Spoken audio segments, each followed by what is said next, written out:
Selamat sejahtera kepada Dr. Wan Zulkifli dan rakan-rakan sekalian. Kami dari kumpulan 3 akan membentangkan topik 3, iaitu logik dan metodologi. Kami terdiri daripada 10 orang ahli kumpulan, iaitu Nur Ayuni Syafi binti Ishak, Nur Izzati binti Jamaluddin, saya iaitu Lai Chiying, Nur Fatin Azlia binti Abdul Manap, Nurin Ashikin binti Roslan, Nur Ayu Melissa binti Abdul Rashid, Li Xuanhui, Nur Arisa Aini binti Muhammad Azhar, Nur Dahlia Ashikin binti Roslan, dan Zarifah Rini So. Pertama sekali, peranan logik. Logik merupakan perkataan Yunani untuk logos, yang memberi maksud pengucapan, pernyataan, pemikiran dan pemikiran akal iaitu sebab. Logik juga merupakan cara mempelajari dan prinsip-prinsip yang digunakan untuk membezakan betul dan salah sesuatu penakulan dengan menyiasat kriteria normatif untuk kesimpulan dan demonstrasi sah. Akhir sekali, logik ialah kajian tentang penakulan yang betul atau hujah yang baik.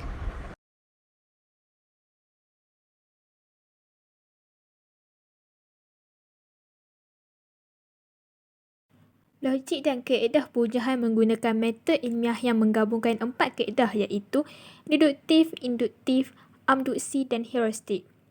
Kaedah-kaedah ini melibatkan pembuktian secara teori dan empirikal serta menggunakan metod yang sistematik, analisis dan pengujian data. Kaedah deduktif ialah kaedah berfikir daripada umum kepada khusus. Kaedah ini menggunakan sesuatu teori bagi memahami sesuatu perkara. Contohnya, kaedah deduktif menjadikan seseorang yang terbelenggu kepada teori-teori yang sedia ada dan menghalang seseorang untuk mencipta prinsip baru. Kaedah ini juga tidak menjamin kita memberi segala ilmu pengetahuan yang benar. Hal ini kerana kaedah ini memberikan pengetahuan yang sah sahaja ataupun yang benar. Ianya tidak boleh ditentukan oleh kaedah ini. Selain itu, kaedah ini turut dikenali. Kaedah induktif ialah kaedah berfikir daripada khusus kepada umum. Ianya merupakan kaedah yang kontra ataupun berlawanan kepada kaedah sebelum ini iaitu kaedah deduktif. Kaedah ini melihat kes-kes tertentu kepada prinsip-prinsip umum dan menghasilkan teori-teori berdasarkan fakta. Sebagai contoh, seseorang yang berfikir dengan melihat dan menganalisis data yang sedia ada sebelum membuat hipotesis untuk menerangkan perkaitan antara data-data yang sedia ada serta kesimpulan yang dibuat sentiasa bersifat umum. Di samping itu, kaedah induktif juga bersifat lebih produktif kerana dapat menerbitkan prinsip dan teori baru berdasarkan kepada kepercayaan yang berasaskan pengalaman yang dialami terlebih dahulu. Akhir sekali, kaedah ini juga lebih dikenali sebagai kaedah. Seterusnya, terdapat juga kaedah abduksi dan juga kaedah heuristik. Kaedah abduksi juga disebut sebagai inference to the best explanation. Penilaian dan penjelasan berdasarkan fenomena yang berlaku dengan pengambilan satu daripada pelbagai hipotesis yang difikirkan paling tepat. Logik abduksi merupakan kaedah berfikir secara ke belakang, thinking backward. Ia merupakan kemampuan rasional untuk mencari penjelasan bagi setiap fenomena yang mengelirukan dan menimbulkan persoalan seperti bagaimana fenomena itu boleh berlaku dan wujud. Kesimpulan cuba dibuat bagi menjelaskan kenapa sesuatu itu berlaku dengan cara thinking backward. Manakala kaedah heuristik pula ialah pemikiran yang bersifat penerokaan dan bukan penilaian, di mana kaedah logik digunakan untuk menilai sama ada sesuatu penghujahan atau argumen itu boleh diterima sebagai sah ataupun tidak sah. Kaedah heuristik berbeza dengan kaedah berfikir yang lain kerana tidak mempunyai peraturan yang sistematik namun mempunyai garis panduan yang tersendiri. Kaedah trial and error dan lateral thinking digunakan dalam logik heuristik. Kaedah heuristik dibina atas penggunaan pelbagai proses empirikal, iaitu strategi berdasarkan pengalaman, amalan dan pemerhatian terhadap fakta-fakta untuk mencapai penyelesaian yang berkesan dari masalah tertentu. Kepentingan logik heuristik adalah untuk membuat keputusan dengan cepat dalam hal-hal kehidupan seharian, dan ia lebih bersifat sementara dan munasabah sahaja. Setelah kami belajar tentang logik, kami teruskan pula kepada pencegahan falasi. Sebenarnya, apakah itu falasi? Falasi merupakan hujah yang palsu, lemah dan cacat akibat kesalahan pemikiran logik yang digunakan untuk mengelirukan atau mempengaruhi orang supaya mempercayainya. Bagaimana kami mencegah falasi? Iaitu dengan menggunakan logik.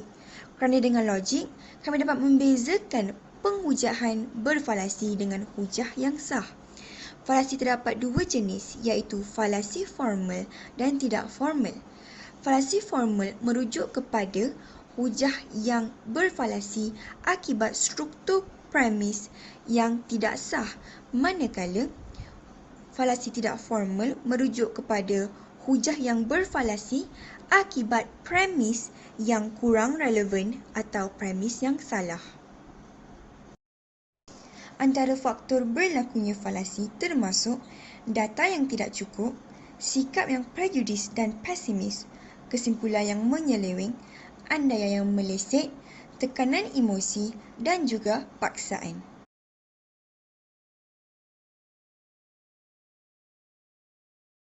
Okey, fallacy ni adalah in a way kesalahan dalam pemikiran. Kesalahan dalam cara kita berfikir. Dia tak bermaksud benda tu salah. Okey, ni I nak kena differentiate. Just because someone commit a fallacy doesn't mean what he said is wrong, but the way he arrived to that thing is wrong. Benda tu kita kena differentiate lah. Okey, contohlah ada pemimpin yang dia jahat and then kita kata point awak salah sebab awak jahat. Kalau orang jahat tu kasih point salah, memang point dia salah, tapi you pun salah sebab you actually commit a fallacy. Okay, it's called ad hominem, meaning you attack him personally, bukan his point. Okay, kenapa fallacy tak bermaksud point awak salah? Dia memang salah, tapi cara awak attack tu salah sebab you use a fallacy. So, kenapa kita kena tahu fallacy? Sebab bila kita tahu fallacy, kita akan kurang buat kesilapan dalam kita punya cara berfikir. Dalam kata lain, kita tak buat benda bodoh lah. Dalam kata lain, kita tak buat benda irrational. Okay, kenapa kita kena tahu fallacy? Sebab pada pendapat aku, cara paling bagus untuk jadi pandai adalah untuk aware bila kita jadi bodoh. Okay, untuk kita aware bila kita jadi bodoh, kita kena tahu tendensi kita bila kita jadi bodoh ataupun bila kita buat something irrational. So, kita kena tahu, okay, unless you tak kisah buat benda irrational, that's your choice, you do you, but for me personally, we should know when we do wrong things so that we don't do wrong things and we become smarter. So, cara untuk jadi pandai adalah untuk tahu bila kita buat kesilapan dalam critical thinking lah. Memang betul bila kita tengok pasal fallacy, if you baca tentang fallacy, you confirm every day you akan encounter 20-30 kali orang commit fallacy. Memang normal. But this is not for them. This is for you. You want to be a better person. So, for me personally, I bukan belajar fallacy sebab I nak orang lain pandai. I mean, if diorang lain pandai, baguslah. Tapi I nak I jadi makin pandai. So that's why I learn it for myself. So I rasa semua orang patut fikir macam tu lah. Okay, so bila kita debate, kalau aku politician lah, aku debate, generally aku memang akan stay away from fallacy. Tapi dalam certain situation, maybe some fallacy tu is useful. I have to admit, because politicians use it all the time. But again, we are thinking about how to do better things lah, dan generally better to not commit a fallacy. So usually bila orang pakai fallacy, dia ada cara untuk reverse engineer the fallacy. Macam contoh Syed Saddiq, I have to commend him, dia pernah buat benda ni lah. Orang attack dia pergi clubbing kan, and then dia kata tu kesilapan dia dulu. So I think what he did tu macam reverse engineer the fallacy. So in some situation, bila orang commit fallacy, you can lawan balik dengan cara betul, tapi depends on the situation. I mean, like kalau orang kutuk you based on a fallacy, let's say personal attack, right, and then the crowd suka, I rasa there's no way you can change this crowd. I think lah, there are some situation that aku akan consider guna personal fallacy. If let's say dia personal attack, if aku tak ada cara lain, if I'm a politician lah, I might do a personal attack but a bigger one. Dia macam ni lah, macam contoh begging the question, right, is a type of fallacy where orang quote contoh Bible, orang quote Quran, right? Okay, I'm a Muslim, so I believe in that. But begging the question is bila kau cakap something orang tak boleh lawan balik. So bila orang buat macam tu, usually aku akan ada this tendency of, oh kau nak pakai the Islam card, so aku akan pakai Islam card juga. In fact, aku akan correct a certain maybe hadis or Quran, aku akan cuba lawan balik. I don't think that's healthy, but I have the tendency to do that.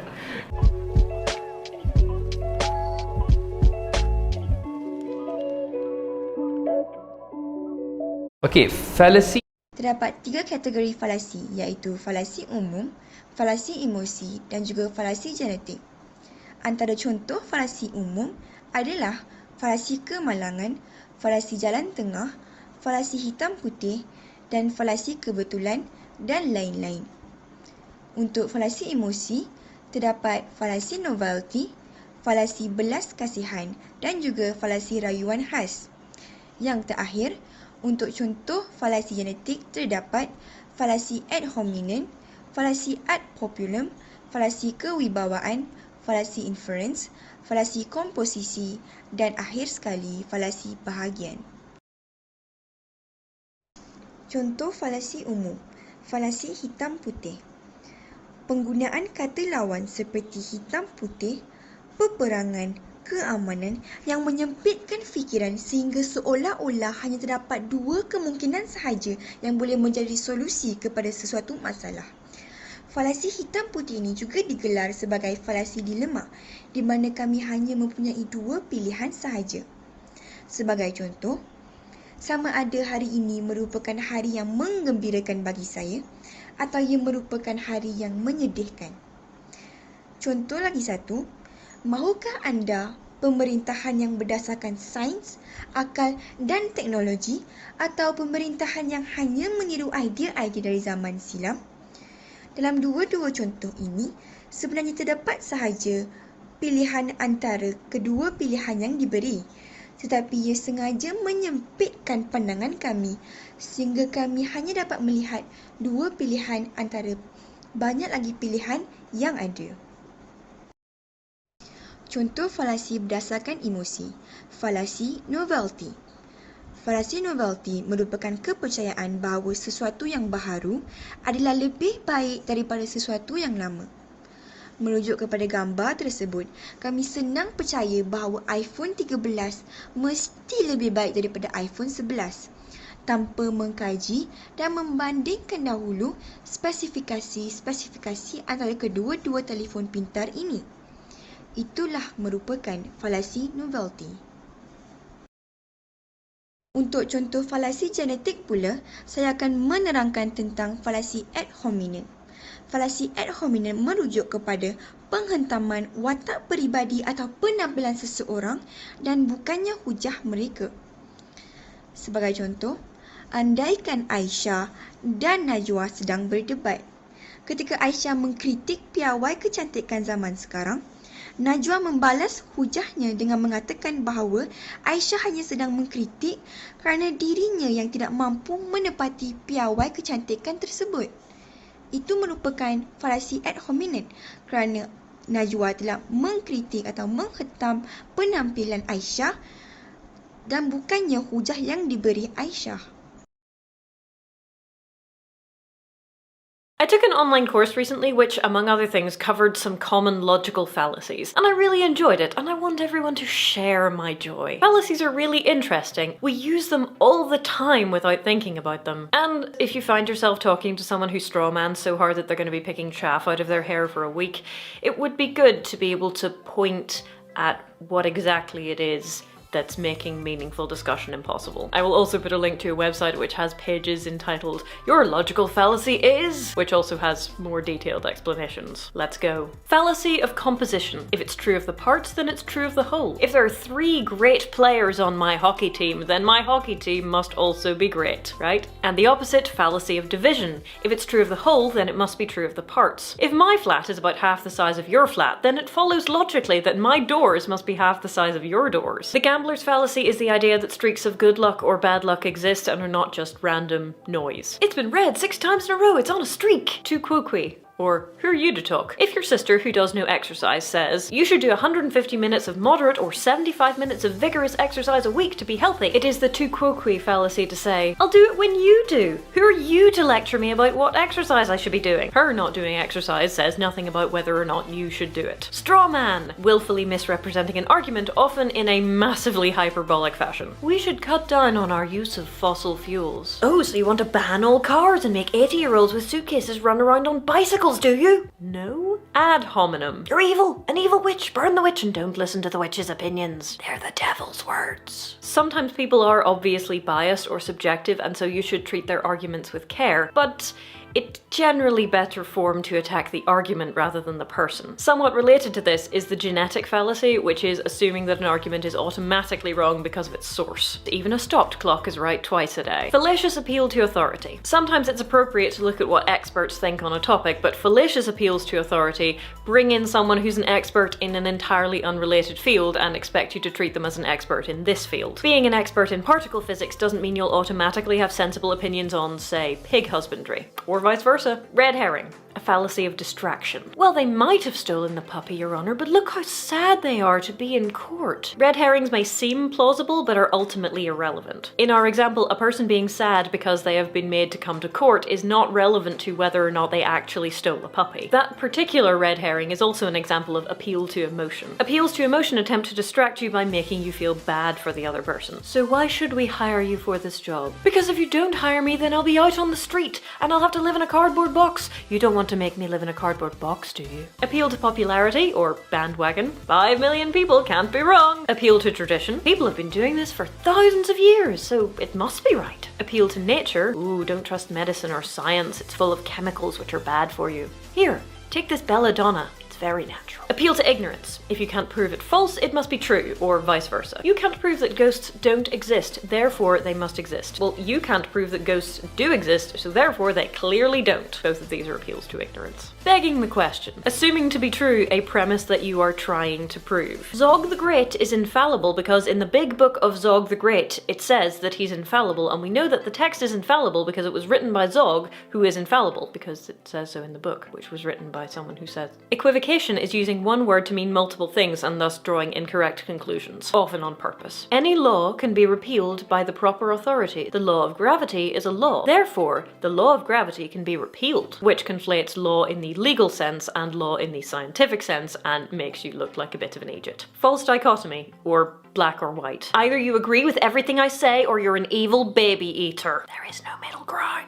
Sort of opposite to the black and white fallacy is the middle ground fallacy, which says, if some people think 2 + 2 is 4, and some people think 2 + 2 is 5, then clearly the answer lies somewhere in the middle. No, decision point fallacy, or the Sorites paradox. The decision point fallacy says, because there is a continuum, it means we can't distinguish between things. But just because the boundaries between things are a bit blurry doesn't mean we can't tell one thing from another. I know that a horse is a mammal, and a frog is an amphibian, even though frogs lay eggs and so do some mammals. Duck-billed platypi, what you gonna do? The slippery slope fallacy is the assertion that one step will inevitably lead to another, which will inevitably lead to another, which will inevitably lead to doom. If you get a credit card, then you will overspend and you will not be able to make your payments, and then you will definitely end up living on the street in a cardboard box. If you can stop at any of the steps, then it's a fallacy. Hasty generalizations, or anecdotes. This is where you draw a general conclusion from a small or biased sample. Obvious examples include things like, well, my aunt smoked 10 cigarettes a day and she lived to 109, so cigarettes mustn't be bad for you. But it's also one of the reasons that self-selective surveys aren't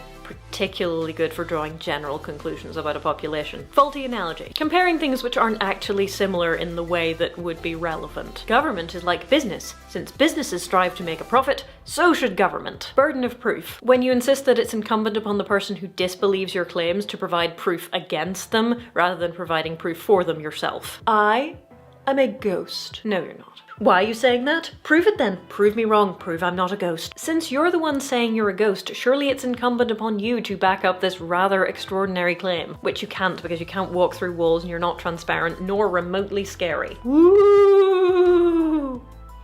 I'm a ghost. You're really not. Affirming the consequent is when you say something like, my dog barks when there's an intruder. My dog is not barking, therefore there's no intruder. Which, if your premises are in fact correct and there is no way that your dog would not bark when there's an intruder, is fine. However, my dog barks when there's an intruder, my dog is barking, therefore there must be an intruder, is not valid. I mean, dogs bark for all sorts of reasons, so unless your premise is, my dog only barks when there are intruders, this is not right. The opposite of this is denying the antecedent. If it barks, then it's a dog. It's barking, therefore it's a dog. Great, but if it's not barking, then it's not a dog, is not valid, because maybe it's just a dog that's, you know, tired. Moving the goalposts. You make a claim like, I can read minds. When someone tests this and you fail the test, you then say, well, I can only read minds which are on the right wavelength. Didn't mention that before.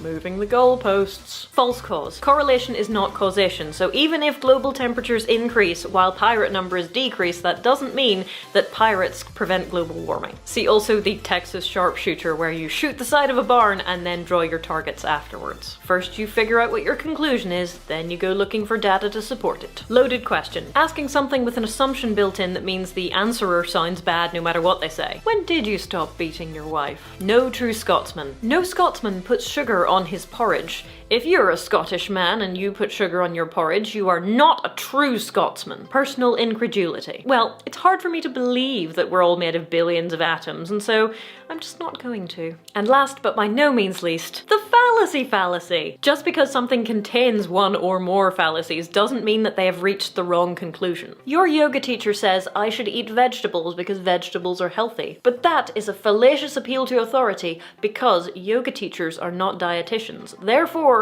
I should eat cake.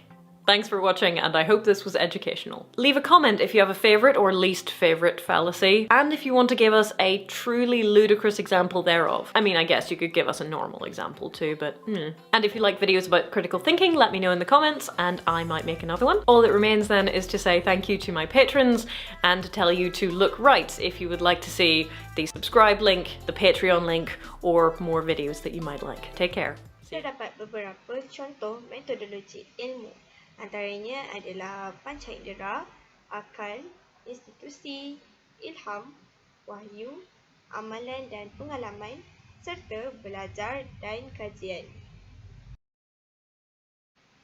Terdapat beberapa contoh metodologi ilmu.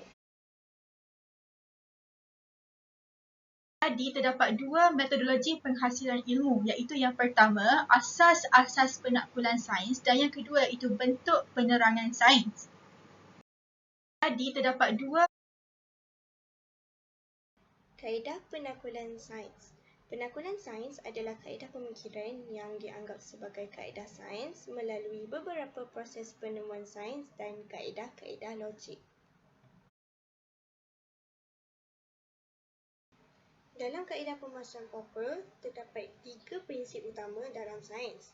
Yang pertama, prinsip keabadian, di mana setiap fenomena mempunyai hubungan tertentu dengan fenomena-fenomena lain dalam hukum sains.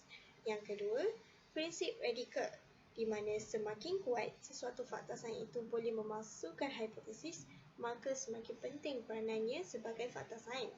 Dan yang ketiga, prinsip radikal pemisahan, di mana hanya pernyataan-pernyataan am yang boleh dipalsukan sahaja yang boleh dianggap sebagai pernyataan yang mempunyai sains. Seterusnya, kaedah aruhan Mill. Aruhan ialah proses membuat generalisasi daripada pengalaman, dan ia juga merupakan satu proses untuk mencapai usulan umum dengan pencerapan beberapa fenomena yang berlaku. Antara kaedah yang digunakan dalam kaedah aruhan Mill adalah kaedah persetujuan, di mana kaedah ini telah digunakan dalam pelbagai bidang dan menghasilkan kesimpulan yang munasabah.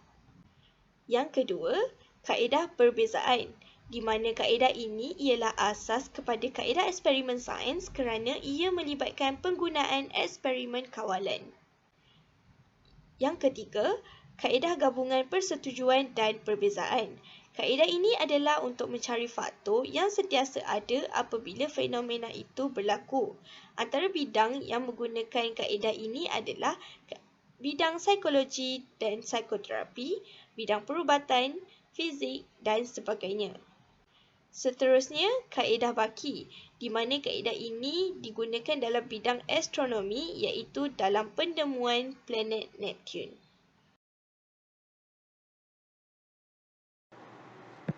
Asas yang menjadi pengaruh penyelidikan sains sehingga kini terdiri daripada dua faktor, iaitu melibatkan keinginan manusia untuk terus memperbaiki diri dengan adanya kaedah-kaedah yang boleh mengawal dan juga meramal sesuatu peristiwa yang berlaku, dan ia juga melibatkan perasaan ingin tahu manusia terlalu mendalam yang tidak pernah puas terhadap dunia persekitaran.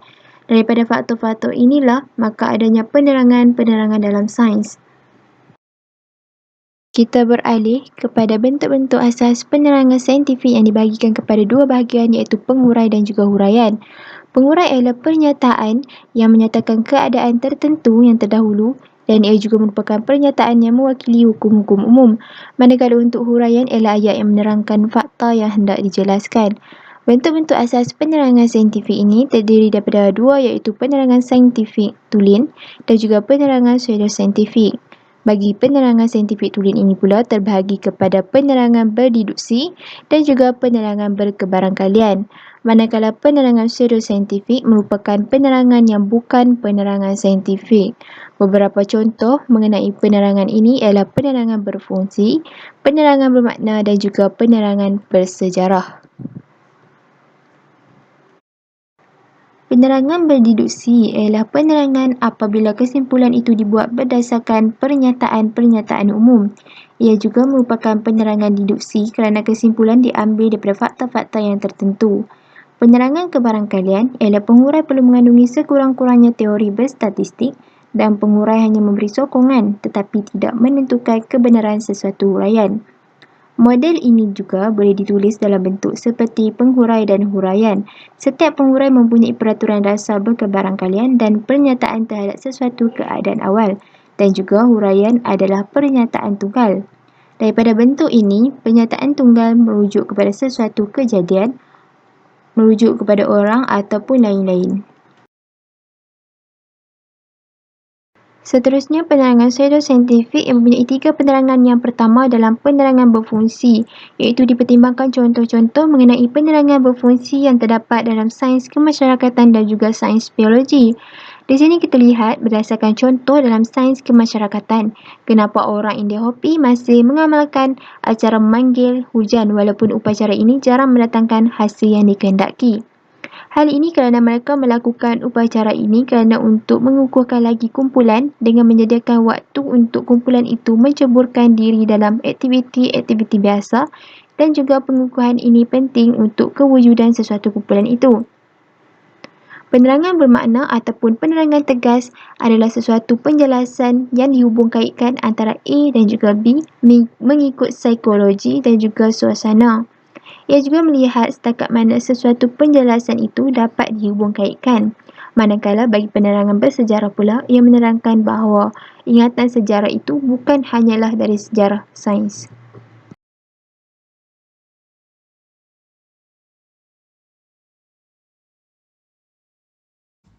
Seterusnya ialah metodologi pembinaan ilmu pengetahuan.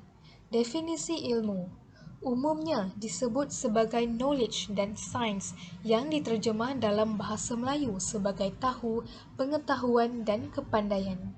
Secara etimologinya, kata ilmu berasal daripada bahasa Arab iaitu alima, ya'lamu dan ilman.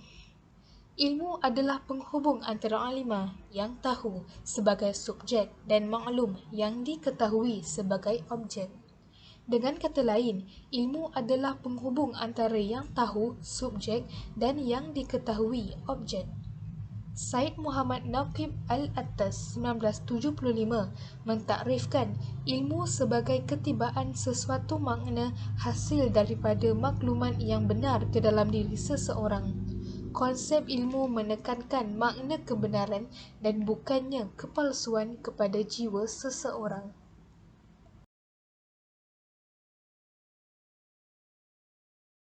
Baiklah, konsep rasional mengikut perspektif Islam yang berkisar kepada kupasan istilah Islamnya iaitu natik berasal daripada kata akar nuts yang menerbitkan juga perkataan mantik yang bermaksud mantik atau logik.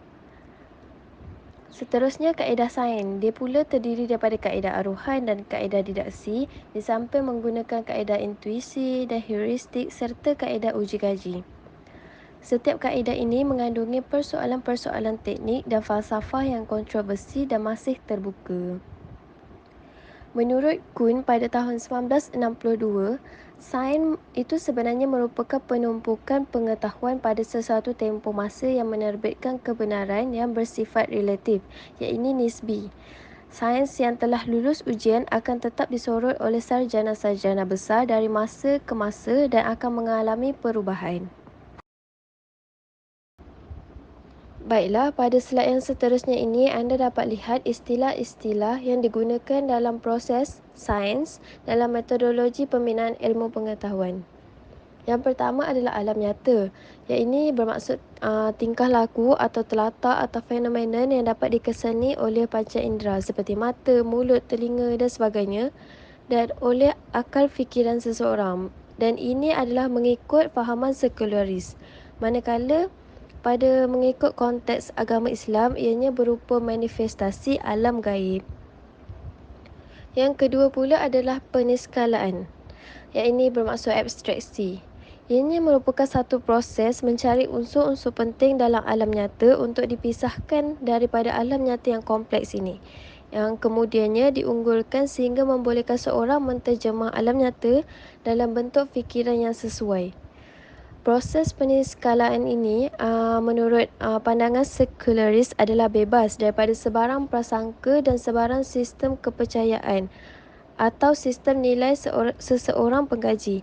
Manakala menurut pandangan agama Islam, peniskalaan ini tidak boleh bebas daripada ketetapan ilmu wahyu atau tidak boleh bertentangan dengan ilmu wahyu itu sendiri. Yang ketiga pula adalah formulasi. Ianya adalah proses yang menerbitkan pandangan-pandangan umum yang teratur dan bersistem berasaskan kepada peniskalaan yang telah saya terangkan tadi, sehingga ianya melahirkan model alam nyata dalam bentuk-bentuk bahasa sains mengikut prinsip dan juga hukum-hukum yang sahih. Baiklah, terdapat dua perspektif mengenai proses sains. Yang pertama adalah proses sains sekular dan yang kedua pula adalah proses sains Islam. Yang pertama, anda dapat lihat proses sains sekular pada rajah di slide ini.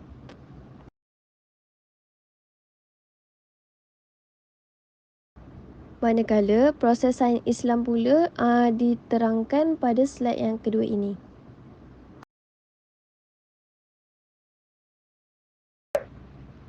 Baiklah, terdapat 4 metodologi pembinaan ilmu pengetahuan, iaitu anggapan, postulat, aksiom dan juga hipotesis. Yang pertama adalah anggapan, yang ini adalah keadaan di mana penyelidik mengatakan perkara itu benar, yang ini berdasarkan pemahatan yang dibuat oleh penyelidik itu sendiri sebelum meneruskan kajian. Kadang-kadang anggapan ini adalah dalam bentuk tersuah dalil dan pada kebiasaannya pula anggapan ini adalah dalam bentuk yang menghampiri keadaan sebenar. Yang kedua adalah postulat. Ianya hampir sama dengan anggapan namun ia tidak mudah digunakan. Akan tetapi ianya masih digunakan dalam falsafah dengan cara yang sama seperti digunakan Euclid dalam bidang khas, tetapi digunakan dalam cara ini untuk keseluruhan bidang falsafah sains. Sebagai contoh, kewujudan alam dapat difahami melalui panca indera, prinsip kausalitas, homogenetis alam, kesatuan hukum dan juga nilai-nilai individu. Yang ketiga adalah aksiom. Aksiom ini hanya popular di kalangan ahli matematik atau ahli teori, di mana kebanyakan ataupun sebilangan besar aksioma adalah dihasilkan oleh ahli matematik berdasarkan pemerhatian mereka. Terdapat juga beberapa aksioma yang diambil dari hasil eksperimen penyelidik awal yang luar biasa, di mana kebarangkaliannya yang tidak dapat difahami oleh penyelidik atas beberapa sebab. Dan yang keempat adalah hipotesis. Hypo dan tesis, ianya kedua-dua frasa ini adalah berasal daripada bahasa Yunani. Dan hypo ini adalah bermaksud kurang, manakala tesis ini adalah pandangan akademik. Hipotesis ini adalah bermaksud mengenai adanya atau kemungkinan unsur kebenaran, tetapi penyataan itu tidak dapat atau belum dibuktikan lagi.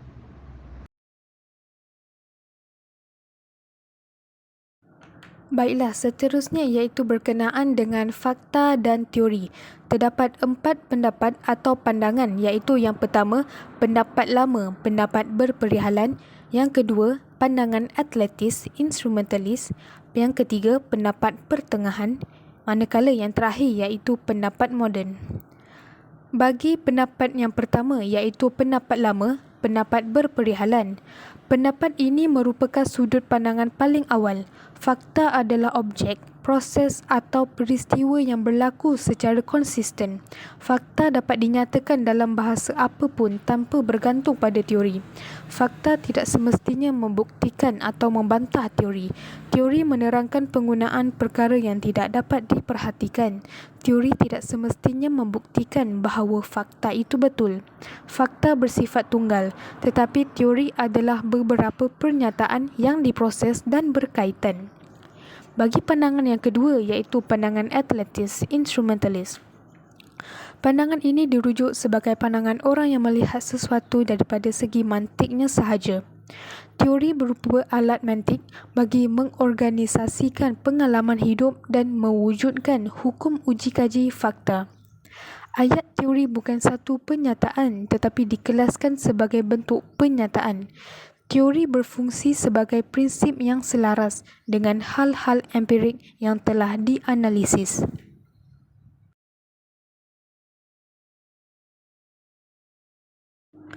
Bagi pendapat yang ketiga iaitu pendapat pertengahan, ia merupakan pendapat yang berpendirian antara pendapat lama dengan pendapat atletis. Teori itu diformulasi oleh kompendium dan elipsis. Formulasi kompendium adalah ungkapan yang tepat dan bersistem yang bersifat ringkas tetapi banyak maklumat. Elipsis bermaksud ciri-ciri ketiadaan sesuatu unsur yang melengkapkan sesuatu seperti dari segi makna dan binaan berdasarkan peristiwa dan sifat benda. Teori boleh diterjemahkan kepada penyataan berkenaan dengan hal-hal cerapan. Bagi pendapat yang terakhir iaitu pendapat moden. Pandangan moden tentang teori dan fakta dipopularkan oleh His pada tahun 1974. Beliau berjaya membuat tafsiran baru berkenaan dengan fakta dan teori dengan mengabaikan pendapat lama. Beliau berpendapat situasi kejasmanian itu kompleks tidak terkira. Contoh, melihat planet bukan hanya bergantung kepada hukum bintang berkelip, tetapi mungkin terpaksa menggunakan teori graviti.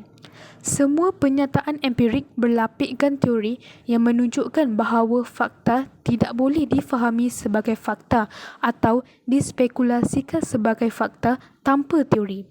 Sebagai contoh, Kuhn 1962 dan 1970 merupakan falsafah sains barat menerbitkan satu tesis menunjukkan bahawa revolusi demi revolusi dalam penemuan fakta dan teorilah yang menjadikan korpus sains difahami oleh para ahli sains dan ahli falsafah lama.